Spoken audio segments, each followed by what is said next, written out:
Welcome to Radio Entrepreneurs. My name is Jeffrey Davis, and this is For the Record, the legal show for Radio Entrepreneurs. And we are being hosted through this whole segment by the law firm of Davis Malm and Pat Clendenin. Welcome, Pat. Jeffrey, always a pleasure. Well, great to be back thank you. in the fall. The leaves are changing, and we're back together. You're looking very, very dignified today. You must be an attorney. I try. I do play an attorney by day. By day. I sometimes I play an attorney as a management consultant, but I don't do a good job at it. Our next guest, as you said, father-daughter from Washington, Pete Minshall and Cathryn Minshall Scheipers. Sorry about that. From Washington Capital Partners. Welcome. Thank you very much for having us. Good. Why don't you tell us a little bit as an introduction about Washington Capital Partners? Our firm in Washington was established in 1994.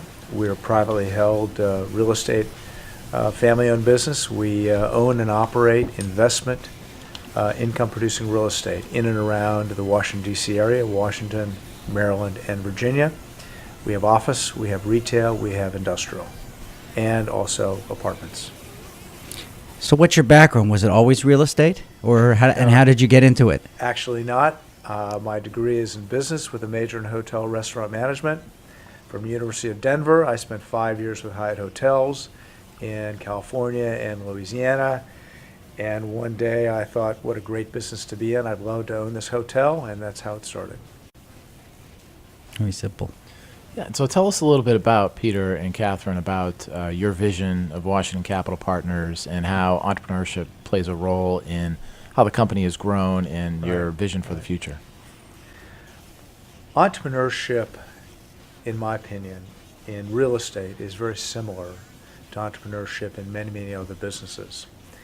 And when I look at the real estate world today and I think of entrepreneurs in real estate, I think of Airbnb, I think of WeWork, two organizations that started out with a great idea, didn't know if it would fly or not, but they actually found a crack in the door, and they determined, I'm going to open that door, and they went and they opened the door, and Airbnb is an incredibly successful hotel business company. Immensely.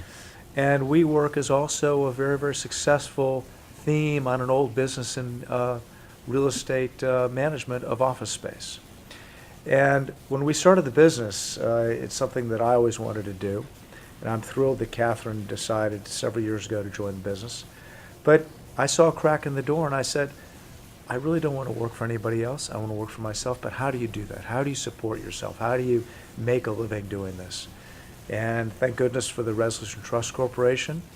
In 1994, we had very little capital, matter of fact, none. I put a second mortgage on my house in Washington and had a little bit of cash, and I figured I'll see if I can go buy something from the federal government. We bought a vacant building in Norfolk, Virginia. And lo and behold, we still own it today. We got it leased up before we closed on it, and that was really the catalyst to starting our business. And in today's environment, real estate entrepreneurs can be institutional, or they can be entrepreneurship and own their own assets.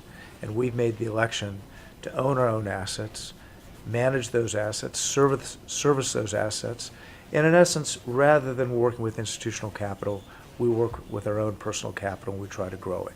So in Washington, it's a long-term business, and having a second generation in the business is absolutely wonderful for us because Cathryn and her family can continue to grow what I've already built.